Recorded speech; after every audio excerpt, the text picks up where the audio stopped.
Pokemon Journal. Days 124, 125, 126, 127, 128, 129, 130, 131, 132, and 134 by Fireblades. Day 124. A week has passed since I became the Pokemon champion of Kanto. I am now back at home preparing for my next journey. I decided to follow up on my lead and go to the Seafoam Island caves, as I was told there was a very rare Pokemon that lives here, and me being me, I wanted to capture it for the Pokedex. So, after I gathered all the supplies I needed from my storage, I set off to Fuchsia City to go to the market to buy some Ultra Balls. I bought as many as I could, as I felt like I was going to need them. I then went down to Fuchsia City's beach to ride the waves southwest down the ocean to the Seafoam Islands to check out the caves. Day 124, end. Day 125. I arrived at the Seafoam Island and wasted no time going into the cave. It was actually really big, with a lot of puzzles I had to solve, and even a few items I could collect. But after a lot of exploring and puzzles, I finally made my way to the bottom of the cave, and I actually saw a legendary Pokemon that was known as Articuno. This Pokemon just stared at me for a moment before deciding to battle me. I think it knew I caught Zapdos and Moltres and was proud I could tame them, so it decided to see if I was worthy of capturing him. Battling Articuno was a tough battle, but once I weakened Articuno enough, I threw my Ultra Balls. It took me somewhere around 50 to 65 Ultra Balls, but I finally captured the Articuno. I then left the Seafoam Island to Vermilion City with a proud smile on my face, knowing I've just captured all 3 legendary birds of Kanto. Ember's gonna be so proud of me when I go back. Also, Celio needed my help around the islands again. I wonder what he needs. Time to hop on the ferry and go to Island 1 and find out. Day 125, end. Day 126. I arrived at the dock in Vermilion City just in time for the ferry, so I got on and left for the Island 1 again. When I arrived on the island, I went straight to Celio and see what he wanted. It turns out he needed a ruby that was somewhere in Mount Ember and a sapphire that was somewhere on the other 4 islands. He needed them so we could link this region up with the Hoenn region. You know, I never knew there was more regions than Kanto. I might actually have to go and explore them after I've finished up here. But that could take me a few years to do, because I still want to train in Kanto for a while too. I then set off to Mount Ember in search for the ruby that Celio wanted, while thinking about these regions. Day 126, end. Day 127. Once I made it to Mount Ember, I saw some Team Rocket members. I thought they were disbanded, but they are a big criminal organization, so I'm guessing some of them didn't get the memo. While they were speaking, I overheard them having a hideout somewhere on the islands, and there were 2 passwords for it. I overheard the first password, which was Goldeen need logs, but one of them spotted me before I could get the other password. I had to battle them. I did win the battles, and they just left. I don't know why they just left, but there was a cave here, so I entered the cave because I was very curious in what was in the cave. The cave was full of puzzles, some Pokemon I have never ever seen before, and some ruins that had some dots on them. I actually didn't know what it meant, But eventually, I did find the ruby here, so I picked it up and just left the cave and returned to Celio. He thanked me for getting the ruby and then gave me a rainbow pass to explore the other islands for the sapphire. So I decided to go to Island 4 first, because that's the island I haven't been to yet.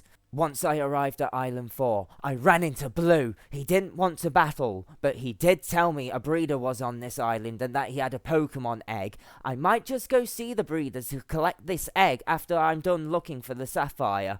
Blue then left the island, so I decided to explore the island. I found a market, so I went to the market and bought as many max repels as I could, as I knew I was going to need them. I then went to the Pokemon Center to rest up for the day because Nurse Joy said I could.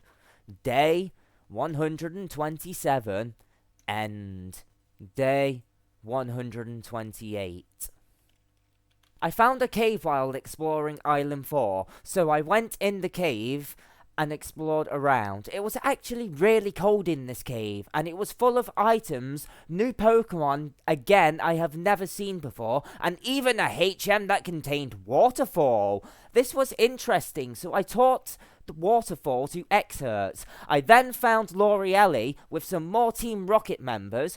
Just how many Team Rocket members weren't disbanded or didn't get the memo? Me and L'Oreelli had to battle the members, but we did win the fights, and then they left. I'm not sure what they're doing around here, but hopefully we will soon find out. I then went back to the Pokemon Center to rest up for the day, as the sapphire was nowhere on this island, so I think I'm going to Island 5 tomorrow to look there. Day 128, end. Day 129.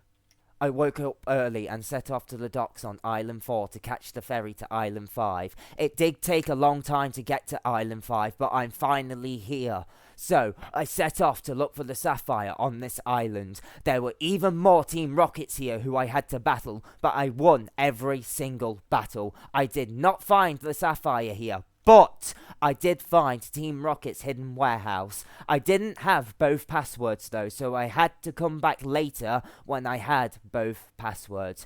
I ended up going to Island 6 on the ferry to continue my search for the sapphire. The ferry ride to Island 6 is going to be long though. I think I'm going to get some sleep on the ferry. That way I'm rested for Island 6. Day 129, end. Day 130.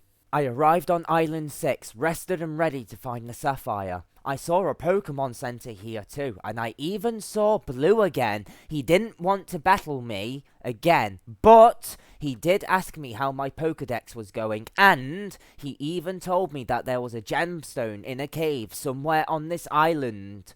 I knew that it was the sapphire he was on about. He then left, so I set off to find this sapphire on this island. I had to battle some people, and I even found an item too. I also found even more new Pokemon I've never seen before, so I captured them for Professor Oak. After some travelling, I found a cave that I had to cut open with the help of Dracu. Once it opened, I entered the cave and found another pillar with a few dots on. It took me a while to figure it out, but I managed to finally get the code. And at the bottom of this cave, I finally found the sapphire after all this searching. I needed to thank Blue for giving me this tip when I next see him. But, as I was just about to take the sapphire, someone from Team Rocket just took it, gave me the password for the warehouse, which was yeah nah chancy, and pretty much said, "Fuck you, I'm selling this, and there's nothing you can do about it, Fire Red." And he just left. Yeah, I just ran straight back to the ferry to Island 5 to go to the Team Rocket hideout. I even brought an express ticket, which gets me there quicker. And once I arrived at Team Rocket's warehouse, I put both passwords in and entered this warehouse. I didn't realize how big it would be. But That's not going to stop me from getting this sapphire back! Day 130 end. Day 131. I went through every route, battling every Team Rocket member I saw. Then I found him. I found the guy who just took the sapphire. He told me he almost managed to sell the sapphire, but I just did not care. I just took that sapphire from him, slapped him hard in the face, and then just left with a massive smile on my face. I then returned to Island 1 to give the sapphire to Cleo. Once he got it, he managed to link the Hoenn region with the Kanto region. He finally thanked me for all my work, and then he told me something about a very powerful and dangerous Pokemon in the caves near Cerulean City that was sleeping, but it has the power to destroy the entire world if someone doesn't stop it. I then told him, let me try. I think I might be able to capture it and seal it away. He then had a very long thought about it, but he did agree, and he did even agree that I had some unique talent with Pokemon. So he told me the location of the cave, which was in Cerulean City, not too far. He then also told me he would let the guards know to let me in. I thanked him and set off for the Cerulean City cave. Day 131 end. Day 132. I'm finally back in Vermilion City, but I immediately set off to Cerulean City for its cave by flying on my Peter 1213. Once I arrived at Cerulean City, I set off to go to the river to go to the cave, but a wild Abra attacked me before I got to the river. I just threw an Ultra Ball at it though, because I needed it for my Pokedex, otherwise it was going to teleport away. I did manage to capture it as well, so that's one more Pokemon for my Pokedex, and I managed to continue my journey to Cerulean Caves. Once I arrived at this cave, I went straight in, but this cave was even bigger than I expected. The journey through this cave is going to take me a day or two, but I really need to stop this Pokemon. This Pokemon is so powerful and has the potential to destroy the world, and I can't let that happen. I trust my Pokemon are powerful enough to take on this big threat. However, I am unsure if I am able to navigate through these caves. Day 132 end. Day 134. After 2 days of exploring this cave, picking up items, and even capturing a Kadabra for my Pokedex, and exploring a small maze that was even in this cave, I found a ladder that was leading down a river that held this Pokemon threatening the world. It just looked at me with a lot of rage, and it did not hesitate to attack me without mercy. I was really scared dodging its attacks, but Austin immediately came out of his Pokeball in a violent rage to defend me, but I have never ever seen Austin this angry before. He struck that Pokemon with the biggest and most powerful thunder I have ever seen in my life that seriously injured the Pokemon and even paralyzed it. I had taken this chance. I immediately took the Master Ball and threw it at this Pokemon. The Master Ball did its job and kept the Pokemon contained. I even got its data, and it was called Mewtwo. It was a clone of Mew. The Pokedex even told me that this Pokemon was created by humans for war and destruction. It had enough power to destroy stars and planets and galaxies. Knowing how dangerous this Pokemon is, I sent Professor Oak a note with this Master Ball, telling him to never open this Master Ball, or the universe could be at stake itself. He understood immediately and sealed it in a vault far, far away. I finally left the cave and went home, as my journey to be the champion of Kanto was done, and I even saved the world in progress. However, my true journey is now not complete. Now that I know there is a Hoenn region, I plan to go there someday and become the champion of that region too. I think Before I go to Hoenn, however, I'm going to keep training in Kanto for a few years before I set off for my journeys to be the best like no one ever was in the Hoenn region. However, in order to go to the Hoenn region, I have been told that there's a place called Johto I'm going to have to go through first. I wonder what awaits me in Johto. Day 134. End. It has been 3 years since I last updated this journal, and my mum now lives in Johto, who I'm going to visit.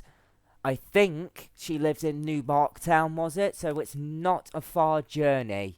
I'm also thinking of changing my clothes once I get there too, because I'm thinking about exploring Johto while I'm there as well. Also, I'm not allowed to take my Kanto Pokemon to Johto, so I've left him with Professor Oak while I make my way to Johto.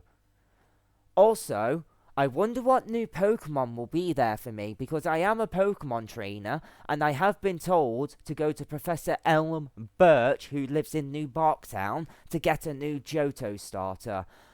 I guess there's only one way to find out. Time to go to Johto!